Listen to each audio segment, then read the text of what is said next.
Hello guys, welcome to my YouTube channel. Today's video we're going to cook the Maris. Okay guys, de gordo, dale gordo. si apam ko guys, nandito guys, nakisingit sa aking video. Okay, so today's video guys, we're going to cook the mariscos. No further information, let's start.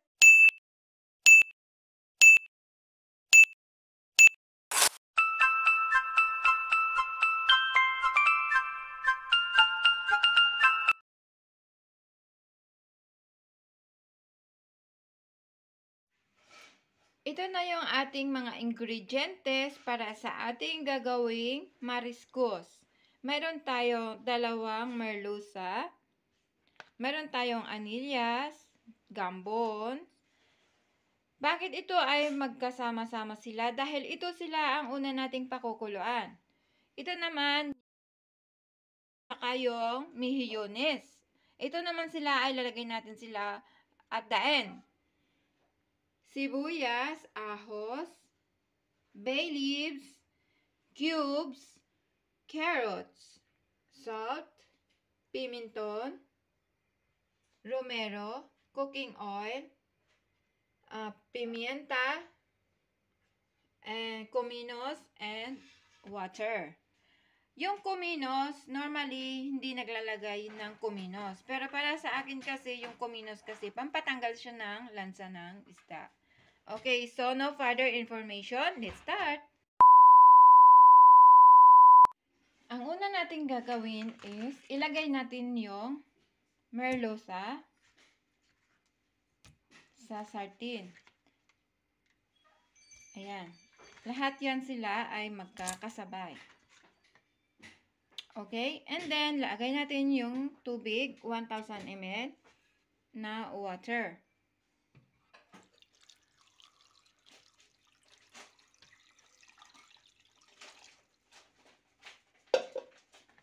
And, pakukuluan natin hanggat sa matanggal natin, kaya nating tanggalin yung laman ng isda. A few moments later. So, ito na guys. Nakita nyo guys, kumulo na.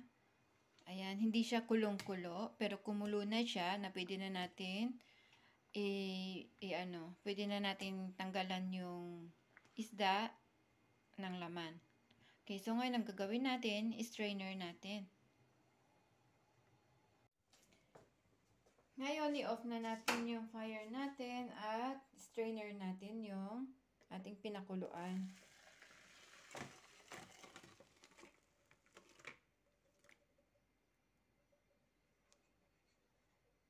Okay. So, yung pinakuluan natin, yung tubig niya, ay wag natin itapon dahil yon ang magiging sabaw natin mamaya.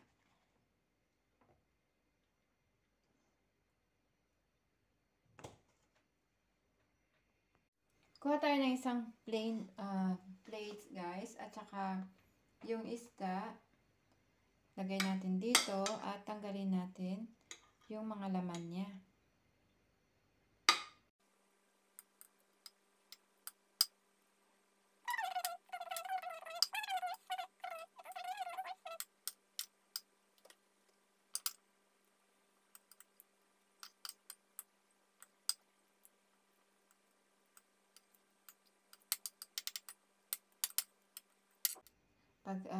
Haluin na natin yung dyan.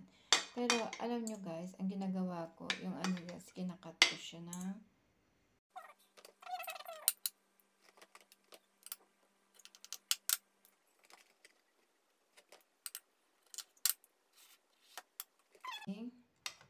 gambon.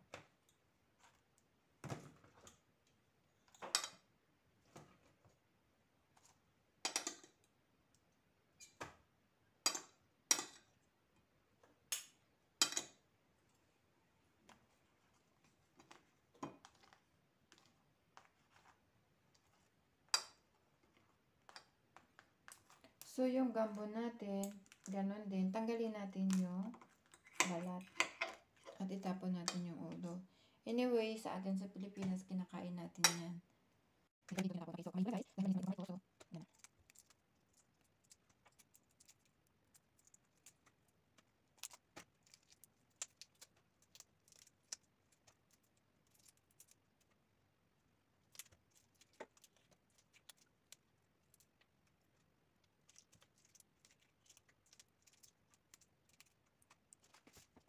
So, ang gawin natin guys, yung kabunti na nagulo, ilutin na. Okay, so hiwain natin yan, divide natin into 2.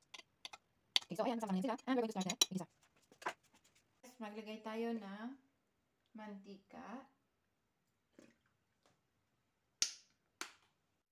Kapag uminit na yung ating mantika, lagay na natin yung ating sibuyas.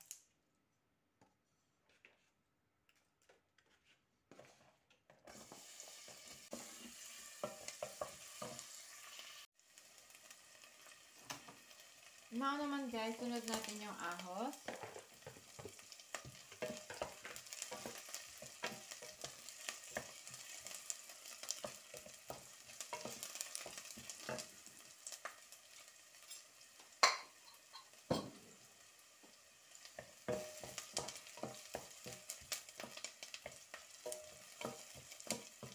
Pangatlo yung bay leaves.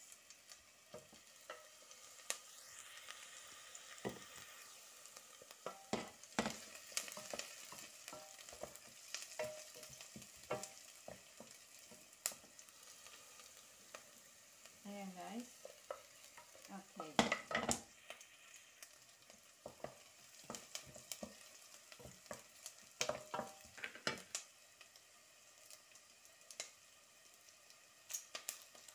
Pang-apat, yung ating cubes.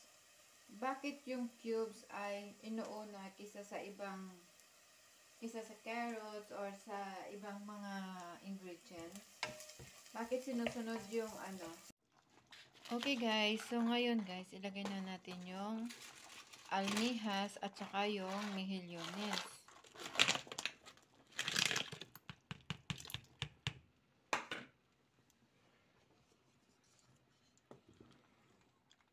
Okay, so this is our mariscos. It's very delicious. Look.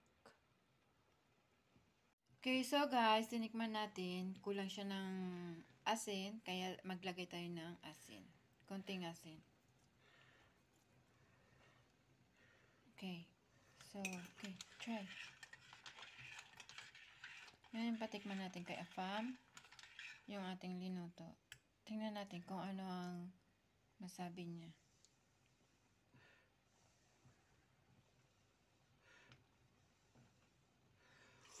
¿Qué tal? Más sal. Más sal. Sí. Pero espera un momento porque tiene que... Echa sal. Un poquito más. Sí. Oh, echa sal dao. Venga, así, vale. Y si no eso, si está soso, echamos con salero. Vale, muy bien. Porque si muele un salado ya no tiene solución. Claro que sí. Solo soso, falta de sal si tiene arreglo, se echa más.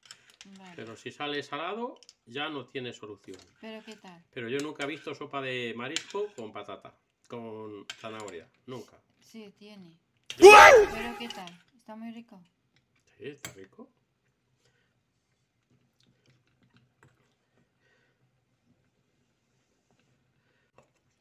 Rico.